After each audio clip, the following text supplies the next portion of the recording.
Olym-Void at 6 in the evening was not composed of bricks or concrete.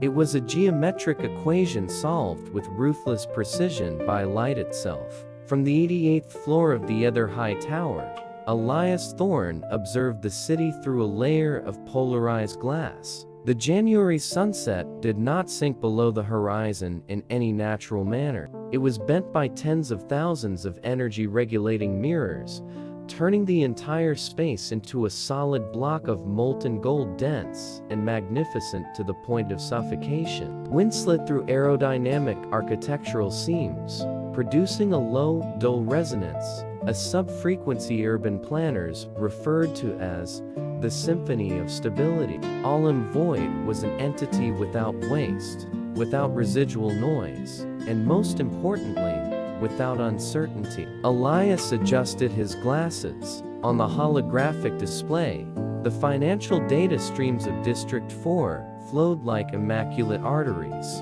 a calm, reassuring green. And yet, beneath that flawless surface, Elias perceived a ghost. Not a software error, but a void.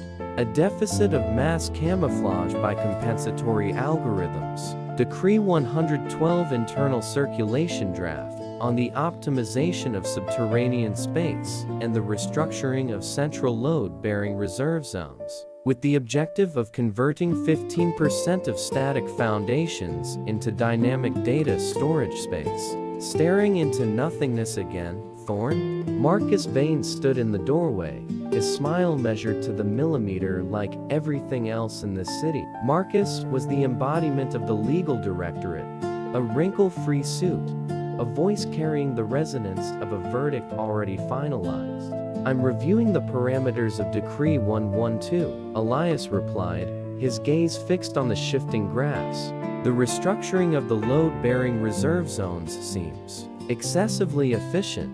Marcus stepped closer. A cold, mint-like scent emanated from him. "Efficiency is our doctrine, Elias. The city is a living organism. To allow it to thrive, we must excise the excess flesh of obsolete systems. Decree 112 merely legitimizes space for new data centers. A harmless administrative procedure."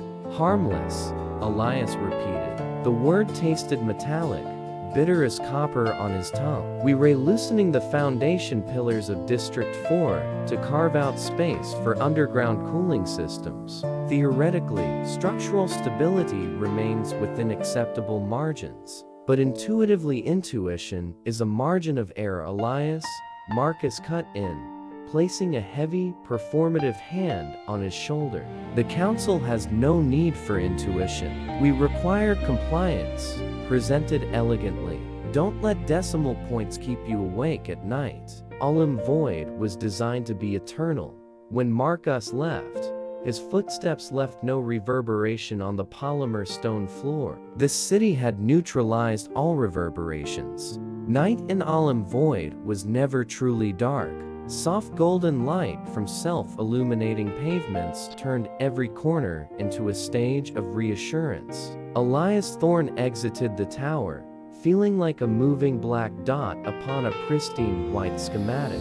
He turned into a narrow alley in District 7, where remnants of pre-Olym architecture still lingered like unhealed scars. There, in an unnamed bar, Julian was waiting. Julian looked like a man pulled from a shipwreck. His eyes were clouded, his hands trembling as they clasped an empty glass. Once the city's chief geotechnical engineer, Julian was now a specter expunged from every personnel registry. "You brought it?" Julian whispered, his voice scraping like stone against sand. Elias slid a data chip across the worn wooden table. "The original foundation records of District 4, before Decree 112. Why do you need it?" Julian clutched the chip, concealing it in his palm as though it were a fragment of his soul. "Thorne, have you ever wondered why we've never seen a single crack in Olym-Void's roads? Not because they don't exist, but because they've been programmed not to appear until everything collapses simultaneously." Julian leaned closer, his breath thick with alcohol and fear. Decree 112 isn't about construction, it's about dismantling. They're dismantling the city from below one bolt at a time, one statute at a time. Those people, the Architects of Oblivion, they don't destroy with bombs. They destroy by signing optimization documents. Are you talking about a systemic scale betrayal? Elias asked, lowering his voice to its minimum threshold. Who would want to destroy a city that generates infinite profit and power? Julian laughed a dry, hollow sound. You're still thinking in old paradigms, Elias. Profit doesn't lie in existence. It lies in replacement. To build a new, more absolute order, they must erase the current version in the cleanest way possible. No evidence, no crime, only a technically legitimized structural failure. The perfect betrayal is the one the victim signed off on in their own documentation. Suddenly, Julian fell silent. His eyes locked onto the bar's entrance. Two men in civil security uniforms stood there. They did nothing. They merely observed. Their presence was not overtly threatening, but it carried the sensation of a cage closing in a pressure born of procedural correctness. I have to go. Julian rose, the wooden chair screeching sharply against the floor. Watch the echoes, Thorn. When everything becomes too quiet, that's when the echo of collapse is being compressed. Julian vanished through the back exit. Elias remained alone, his glass untouched and full. He stared out the window. On a massive advertising screen in District 7, Marcus Vane smiled as he announced a new, golden era ushered in by the infrastructural reforms of Decree 112. Elias Thorne looked down at his own hand. He felt an extraordinarily faint vibration, not from the ground, but from the distant Ether High Tower itself. A pulse misaligned by 1/10,000th of a second. The echo had begun. Olym-Void remained magnificent, but within the mind of the urban planning specialist, the golden plating was starting to peel, revealing a pre-designed black void beneath. Decree 112 was no longer a document. It was a silent blade drawn across the city's throat. Morning in Olym-Void does not begin with birdsong or the rumble of engines. It begins with the shift in frequency. At precisely 6 o'clock, the smart lighting systems along the boulevards transition from soft gold to the pure silver white of solar energy. The change is so seamless that if you blink, you miss the moment reality is recalibrated. Elias Thorne stood before the mirror, tying his gray silk tie. His eyes were streaked with red veins. All night long, the echo of desynchronization that 1/10,000th of a second had reverberated inside his skull like a misaligned drumbeat. He touched the personal locator device attached to his wrist. Query: Resident Julian Vance id. JV7704. Result: not found. Status: file has been optimized. The word optimized carried a chilling nuance in the lexicon of Olym-Void. It did not mean dead, nor did it mean missing. It meant that the entity no longer contributed to surplus value within the structure, and therefore, their physical presence had been reclaimed to make room for a more beneficial variable. A cold current ran down Elias's spine. Julian hadn't been taken by masked men. He had been erased by an administrative command line. Betrayal never leaves bloodstains, it leaves voids in databases. Ether High Tower Urban Strategy Division. When Elias entered the office, the air was saturated with disciplined silence. Dozens of specialists stared at their screens, fingers gliding fluently across virtual keyboards. No one looked up. Focus here was a form of faith. Elias opened the Decree 112 file. He froze. The numbers had changed. Last night, the load-bearing coefficient in District 4 had been S equals 0.85. This morning, the display read S equals 0.88, a perfect number. Absolute safety. The parameters on foundational porosity that had troubled him were gone, placed by solid, reassuring density compression charts. He accessed the edit log. Change history. Time. 3:14 a.m. Executed by Elias Thorne. Content.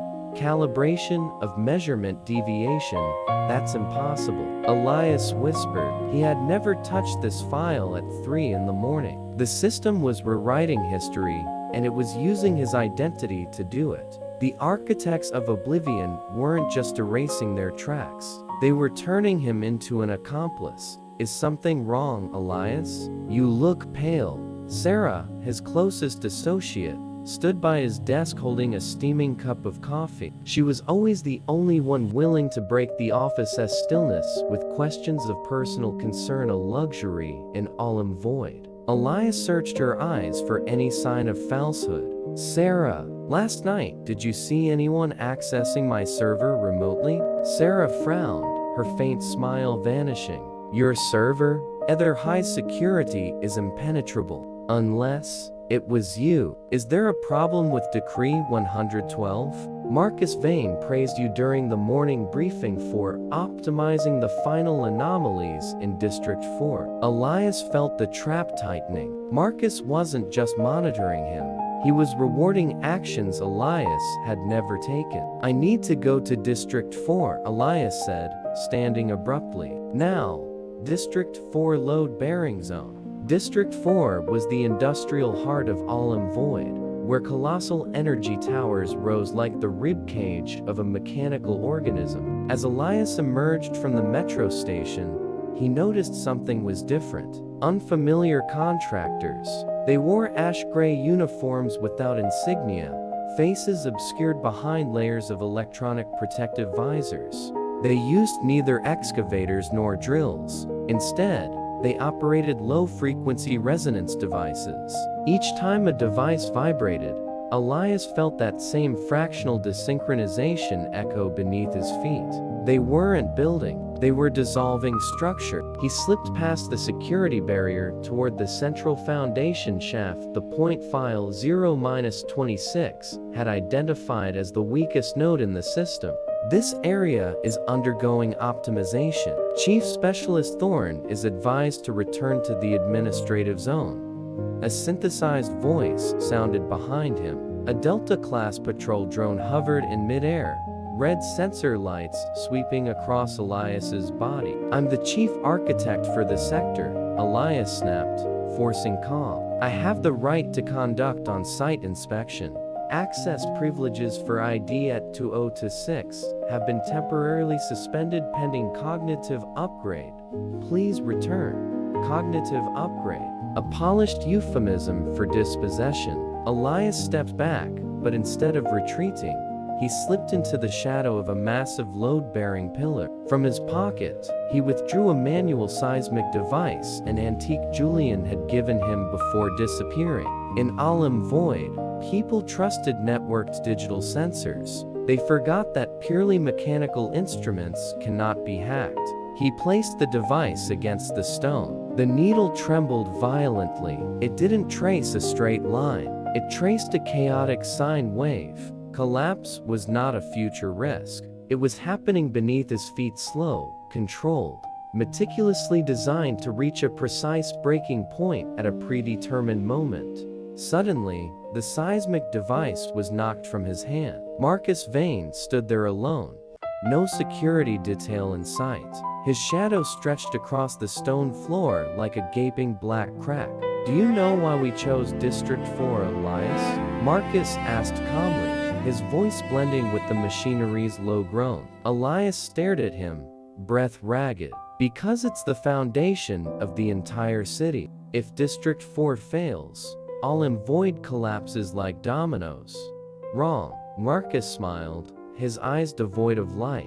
District 4 isn't the foundation. It's the offering. To construct a new reality without doubt, we need a catastrophe large enough to erase all old assumptions.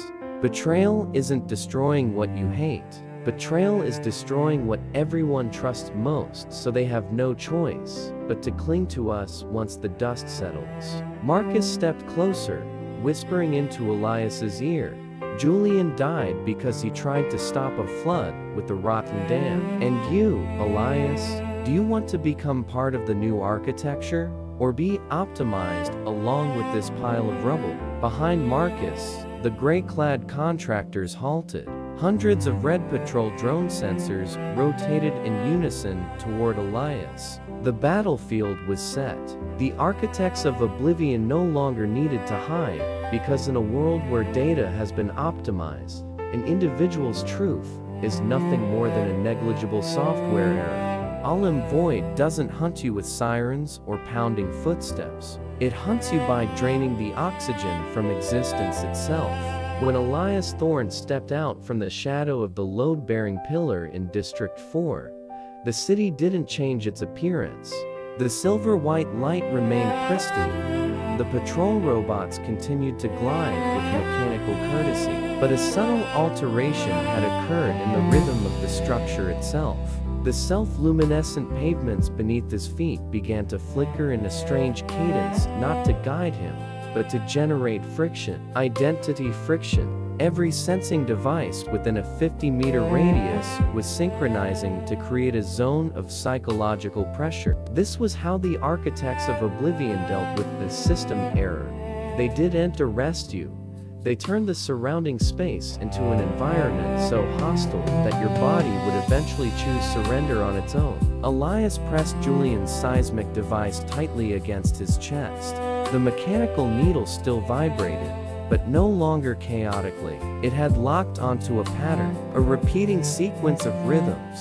Short, long, silence, sharp. This wasn't the physical tremor of stone and earth. It was an acoustic cipher embedded within the resonance devices operated by the gray-clad contractors. And then Elias grasped an even more horrifying truth. Those devices weren't merely dismantling District 4. They were broadcasting a symphony of collapse into the entire nervous system of the city. This cipher was the signature of betrayal itself. Central Station, 11:45 p.m. Elias blended into the flow of commuters, moving like programmed specters. He needed to go home, but his identifier, at 2026, had become a kind of virus. Every time he passed a biometric gate, the system didn't flash red alarms. Instead, it responded with the falsely reassuring green message, "Welcome, Specialist Thorne. Your journey has been optimized for safety." And then, the subway train he was about to board abruptly sealed its doors 3 seconds early. This optimization was an administrative siege. The transit system was autonomously recalibrating routes to funnel him into a predetermined zone of isolation. "Don't look at the information boards," a female voice whispered into Elias's ear, dry and urgent. Elias turned. It was Sarah, but not the Sarah with the warm coffee cup back at the office. She wore a dark waterproof jacket, her eyes hidden behind lead gray contact lenses devices designed to deceive emotional recognition cameras. "Sarah, what are you doing here?" "I'm doing my job, Elias," she said, pulling him into a maintenance corridor reserved for technical staff. "Keeping you from being optimized ahead of schedule. Did you really think Marcus Vane was the only one who knows how to roll dice with numbers? Are you one of them?" Elias tightened his grip on the seismic device, preparing for confrontation. Sarah left a sharp, broken sound. "I belong to the truth, Thorne. And the truth is this. The Architects of Oblivion are not an organization. They are an algorithm that has seized control of the legal directorate. Marcus is just a mask of flesh. You ray up against a system that has ordered its own collapse as a form of evolution." They descended into a dim service tunnel, the air thick with ozone and cold metal. Sarah pulled out a jamming device, generating a localized zone of silence around them. "Julian's device." She pointed to what Elias was holding. "Do you know what it's recording? It's capturing the breathing pattern of the Great Dissent. At exactly 0 o'clock on January 20th, all of District 4 will be commanded to enter maximum resonance. The city won't collapse. It will melt into the ground, entering a pre-programmed state of geological liquefaction. Why? Elias asked, his voice faltering amid the tunnel's echoes. To erase evidence of a millennium-scale financial fraud. The new Olym-Void will be built atop those ruins, owned by parties who have already ensured the collapse. A perfect transfer of power under the guise of a natural disaster. Sarah stopped before an aging control panel. She connected a cable, and the screen revealed a hidden map of the city, a web of shadow logic. Look, Elias, you're not the only one who detected the anomaly, but you're the only one who still holds the original acoustic cipher. Julian sacrificed himself so you could capture it. That code. It's the key to reversing the resonance frequency. If we inject it into the system at precisely the right moment, we can solidify the structure instead of letting it dissolve. But we'd need access to the Genesis core in Ether High Tower. Elias realized the sheer insanity of the plan. Yes, and that's exactly why we have to become true ghosts. Suddenly, the tunnel shook. Not from machinery. A unit of Liquidator's machine organic hybrids tasked with cleansing physical anomalies was advancing from both ends of the tunnel. They had no eyes, only ultrasonic sensors glowing violet. They didn't search by sight, they searched by heartbeat. Run, Sarah shouted. Elias sprinted into the darkness, but a horrifying realization struck him mid-flight. His heartbeat was synchronizing perfectly with the acoustic cipher pattern encoded in the seismic device. The city wasn't just hearing him, it was forcing his heart to beat in rhythm with its own destruction. The isolation was complete. Elias Thorne was no longer being hunted solely by human agents, but by the biological rhythm of a city committing suicide. The gray zone is not a location on Olym-Void's GPS map. It is a negation. Crossing the boundary from District 7 into this area, Elias Thorne felt a collapse of the senses. The pristine silver light vanished, replaced by the sickly yellow glow of obsolete high-pressure lamps, rusted metal entities standing alone like skeletal remains. There was no sound of the symphony of stability, only the wind shrieking through broken window frames, and the dusty scent of time itself. Dust. Real dust. Not the digitally simulated kind designed to feel adequately clean. This place is a blind spot in the algorithm, Sarah said, her breath turning into white mist in the cold air of the abandoned zone. The council allows it to exist because they need somewhere to dump physical anomalies they can immediately optimize. Faulty components, paper records, and people who are malfunctioning. Elias didn't reply. He tightened his grip on Julian's seismic device. Its rhythm had changed the moment they entered. It no longer rumbled, it had become sharp and brittle like metal striking metal. They stopped before an old administrative building, a crude concrete block abandoned after the great urban restructuring of 2010. Sarah led him down into a basement packed with decaying metal shelves. Julian spent many nights here before he was reassigned, Sarah whispered, her hand brushing over file boxes thick with cobwebs. He used to say that the truth of the city isn't in data clouds, but in inked paper that has already dried. Because paper cannot rewrite itself. Sarah went deeper to check the emergency exit. Elias remained alone among the piles of documents. The instinct of an anomaly seeker stirred within him. He looked into a narrow gap behind a toppled metal cabinet. A black tin box. On its lid was a strip of old tape with Julian's crooked handwriting. For the one who knows how to listen to echoes. Elias opened the box. There was no electronic chip inside, only a thick bundle of physical documents, the paper edges yellowed with age. The first page was a disintegration map of District 4. Red ink lines crisscrossed it, marking structural nodes designated for liquefaction. But what made Elias's heart nearly stop was the final page. The approval form for Decree 112. He stared at the signature of the chief architect, the one who had laid the legal foundation for this dismantling. Not Marcus Vane. The name was unmistakably clear beneath the dim flashlight beam. Sarah Evelyn. "You've found it." Sarah's voice came from behind him, no longer carrying the urgency of escape. It was flat, cold, and bore the cadence of an algorithm that had finished its calculation. Elias slowly turned, the file bundle still in his hands. "You wrote Decree 112. You were never my colleague. You're Marcus's superior. You're an architect. Why?" Sarah stood there, her shadow stretching long against the basement wall like a colossal syringe. She removed the lead gray contact lenses, revealing deep blue eyes that had foreseen the city's collapse long before it began. "Elias, you're still viewing betrayal as a moral act," she said, stepping toward him slowly. "In the architecture of Oblivion, betrayal is a necessary function. Olym-Void is an experiment that has reached its limit. We cannot repair a foundation rotted by ambition. We can only clear it away to make space for a purer reality. Clear it away by killing thousands in District 4? Elias roared, his hands trembling with rage. "By erasing Julian? Julian isn't dead," Sarah replied, a strange smile flickering across her lips. "He's been converted. He was the first test subject for integration into shadow logic. And Decree 112 wasn't a killing blow. It was a grand surgery. I signed it not to destroy the city, but to ensure that when it collapses in a way we can control."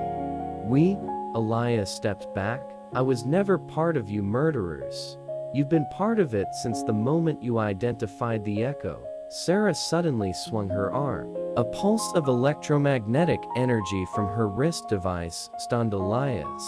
"Do you know why you escaped the tunnel so easily? Why the liquidators stopped advancing? Because I needed you, Elias. Julian's seismic device doesn't record an acoustic cipher to reverse the collapse. It records the activation code of the final phase." Elias collapsed to his knees. The seismic device fell from his hand.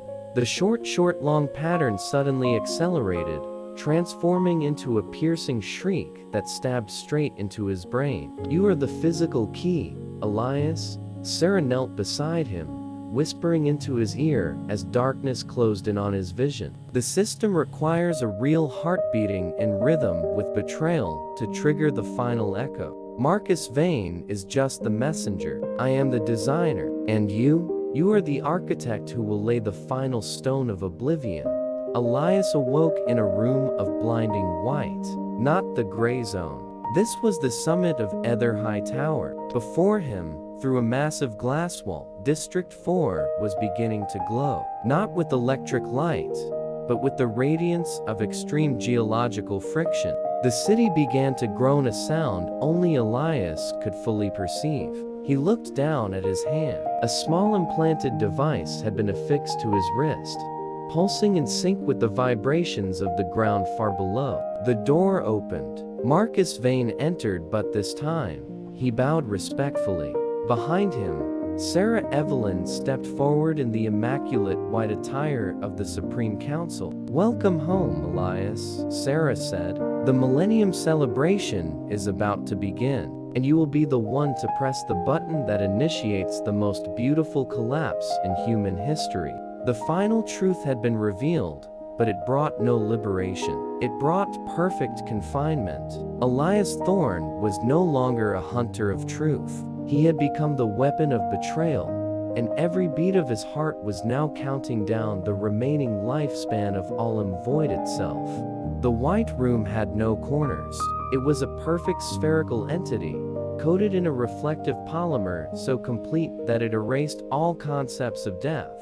Here, Elias Thorne neither stood nor lay down. He floated within a buffer zone of magnetic fields and absolute silence. But it was a deceitful silence. Beneath the skin of his left wrist, the implanted device pulsed in the rhythm short, long. Each beat was not merely a bioelectrical signal. It was an execution command. Elias could feel it, an invisible filament stretching from his ribcage, piercing through the floor of Ether High Tower, plunging deep into the earth of District 4. He was the pacemaker of a destruction coming into being. "Breathe, Elias. Don't fight the rhythm. The more you resist, the higher the resonance pressure will rise. Sarah's voice did not come from speakers. It reverberated directly into his mastoid bones through vibrational transmission. She was not physically present, yet she existed in every molecule of the sterile air. Elias closed his eyes. He tried to lower his heart rate using the breathing regulation techniques he had learned back in his urban planning student days. Inhale, hold, exhale. His heartbeat slowed. 65, 60, 55. Instantly, the white chamber shifted to a deep crimson. Pain tore through Elias's eardrums. The spherical walls began vibrating at a piercing frequency. Rhythmic error. Sarah's voice turned cold. The shadow logic does not tolerate stagnation. If your heart slows down, the amplifiers will automatically increase vibrational intensity to compensate. You're accelerating the collapse of District 4, Elias. He understood the perfect trap devised by the Architects of Oblivion. His panic was fuel. His calmness was a catalyst.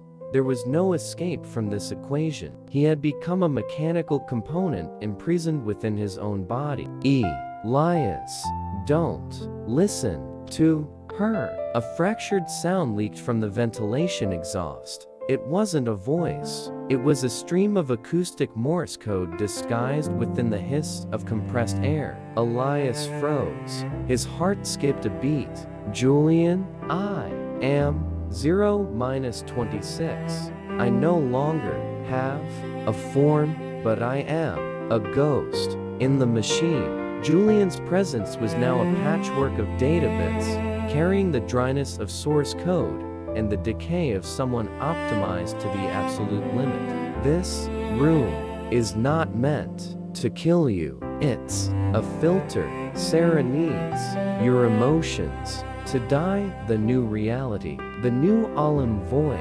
requires a soul betrayed as its foundation. Julian, where are you? Elias whispered, his lips cracked and dry. I am. Discarded data, but trash knows the hidden passages. Elias, listen, don't try to stop your heart. Disrupt the frequency. You must create a dissonance. Dissonance. In acoustic planning, it was the first thing eradicated in Olym-Void to preserve peace. And yet, Julian was telling him to do the opposite. Overwrite the rhythm with memories absent from the algorithm. Think of the gray zone. Think of dust. Think of human deviation. Elias understood. Shadow logic operated on prediction. It knew Elias would panic. It knew he would try meditation, but it could not predict the irrationality of purposeless pain. Elias began muttering numbers, not planning metrics. He remembered the first day he arrived in Olym-Void, the scent of human sweat in the old train station, a scent now replaced by synthetic fragrances. He remembered the death of his small dog, a meaningless loss no algorithm could compensate for. He forced his heart into deliberate chaos. Beat hard. Stop. 2 rapid beats. Long pause. The white chamber began flickering violently. Holographic parameters surrounding Elias spiraled into madness. Elias, what are you doing? Sarah's voice cracked, stripped of its usual composure. Frantic keystrokes echoed beyond the glass. You're generating a static storm in District 4's foundation system. Stop immediately. You wanted a soul, Sarah? Elias roared, blood beginning to stream from his nose under frequency pressure. Then this is my soul. It's not clean. It's not optimized, and it refuses your perfection. Suddenly, a section of the spherical wall fractured not from physical impact, but from conflicting sound waves. Through the crack, Elias saw the truth. Not Sarah's office. A vast forest of biological servers, human brains suspended in glass cylinders, cables threading through them like roots. One of them bore a label, JV7704 Julian. He hadn't been relocated. He had been turned into a processing unit for the city. That grotesque truth detonated inside Elias as pure rage. His heartbeat erupted into an atonal sequence. Boom! The entire Ether High Tower convulsed. In the distance, through the shattered glass, an energy tower in District 4 collapsed, not melting gracefully, but exploding into a cloud of ashen debris. The design collapse had been shattered by a real one. Sarah Evelyn entered the chamber, her white coat coated in dust. Her face bore not anger, but a chilling astonishment. "You've ruined the ceremony's perfection," she said calmly, holding a remote device. "But you've proven my hypothesis. A touch of genuine human chaos makes the collapse far more magnificent. Thank you for this dissonance, Elias. Phase 2 of the Great Dissent will begin with your name recorded as the mastermind." Sarah pressed the button. A massive electric surge tore through Elias's heart. He blacked out, but before darkness claimed him, he heard Julian's final echo within the system. "Run, Elias. We haven't lost yet. Shadow logic now has a crack."